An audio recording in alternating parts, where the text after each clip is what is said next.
রাজু ধামপুর নামে এক ছোট গ্রামে বাস করত, যা ধুলোমাখা সমভূমির মধ্যে অবস্থিত ছিল। তার জীবন বর্ষার বৃষ্টি এবং বাবার কাছ থেকে উত্তরাধিকার সূত্রে পাওয়া জমির টুকরোর সাথে বাঁধা ছিল।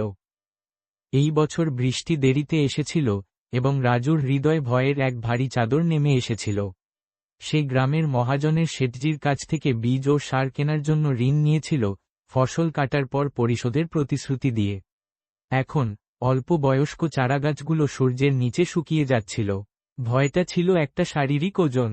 রাজু খেতে পারছিল না, ঘুমাতে পারছিল না। সে স্বপ্নে শেঠজির কঠোর মুখ দেখত, টাকা চাওয়ার তার কর্কশ কথা শুনত, তার জমি হারানোর, তার পরিবার নিঃস্ব হয়ে যাওয়ার কল্পনা করত। ভবিষ্যতের কষ্টের এই প্রত্যাশা তার কুঁড়েঘরের বাইরের শুষ্ক মাটির চেয়েও বেশি বাস্তব মনে হচ্ছিল। সে জানত গ্রামের অন্যরাও চিন্তিত, কিন্তু তার নিজের ভয়টা অদ্ভুত, এক ব্যক্তিগত যন্ত্রণা মনে হচ্ছিল।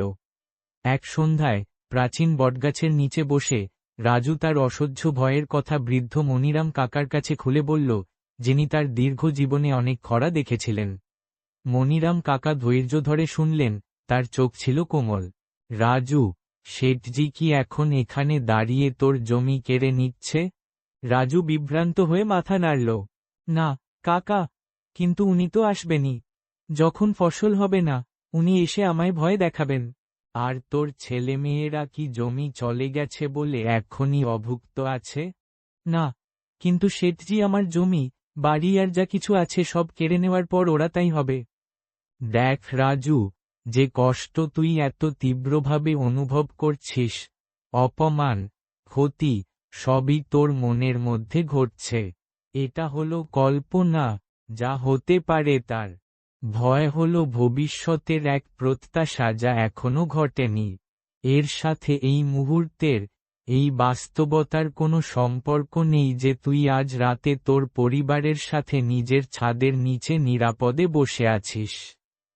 রাজু এই কথাগুলো নিয়ে ভাবল। সে কষ্টের ধারণা নিয়ে এতটাই মগ্ন ছিল যে বর্তমান বাস্তবতার দিকে তাকায়নি বা কি করা যেতে পারে তা বিবেচনা করেনি। সে বুঝতে পারল, তার ভয় খরা বা শেঠজি নয়, বরং তার নিজের মনের সবচেয়ে খারাপ পরিণতির উন্মত্ত উদ্ভাবন। যেন এক ভূতের তাড়া খেয়েছিল সে। হঠাৎ এক সংকল্প তার মধ্যে জেগে উঠল। অবশ করা ভয়ের পরিবর্তে সে দৃঢ়তার এক ঝলক অনুভব করল। সে যা সবচেয়ে খারাপ কল্পনা করেছিল তা ভয়ঙ্কর ছিল, কিন্তু সেটাই কি একমাত্র সম্ভাবনা? যদি সে শুধু ভয় না পেয়ে পরিস্থিতির মুখোমুখি হয়? পরদিন সকালে বাড়িতে বসে দুশ্চিন্তা করার পরিবর্তে রাজু শেঠজির বাড়িতে গেল। তার বুক তখনও ধড়ফড় করছিল, ক্রোধ ও দাবির আশঙ্কায়। এটাই ছিল সত্যের মুহূর্ত, যে সে ভয় পেত। সে সততার সাথে খরার পরিস্থিতি ব্যাখ্যা করল, তার কণ্ঠস্বর ভেতরের কাঁপুনি সত্ত্বেও স্থির ছিল, ভয়ের উন্মত্ত শক্তি দ্বারা আর চালিত না হয়ে, কেবল সত্য বলার সাধারণ প্রয়োজনে। এখানেই এলমোচর। শেঠজি শুনলেন, রাজুর কল্পনার মতো ক্রোধে নয়, বরং দীর্ঘশ্বাস ফেলে। রাজু, এই খরা আমাদের সবাইকেই প্রভাবিত করে, যদিও বিভিন্নভাবে। তোমার ভয়টা স্বাভাবিক, কিন্তু তোমার দুশ্চিন্তা কি বৃষ্টি এনে দেয়? নদীর ধারে আমার কিছু জমি আছে যেখানে এখনো পরিচর্যা প্রয়োজন। এতে তোমার ফসলের চেয়ে কম আয় হবে, কিন্তু এটা কাজ। এমন কাজ যা তোমার ঋণ পরিশোধে সাহায্য করতে পারে, হয়তো এক মৌসুমের পরিবর্তে 2 মৌসুমে। তুমি একজন সৎ মানুষ রাজু। আমি কি করতে পারি সেই ভয় তোমাকে তার চেয়ে বেশি কষ্ট দিয়েছে যা আমি আসলে করেছি।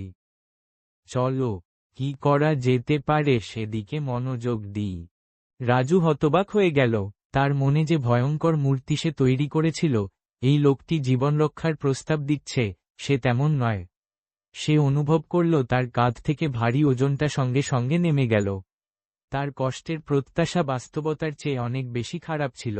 সে কৃতজ্ঞতার সাথে শেঠজির প্রস্তাব গ্রহণ করল। কাজটা কঠিন ছিল, কিন্তু এটা বাস্তব, স্পর্শযোগ্য ছিল এবং এটা ঋণ কমিয়ে আনছিল। যে ভয়াবহ ভবিষ্যতের সে আশঙ্কা করেছিল, তা কখনোই আসেনি। রাজু তার জমি বাঁচাল, শেঠজিকে পরিশোধ করল এবং তার পরিবার মোটামুটিভাবে সচ্ছল হল।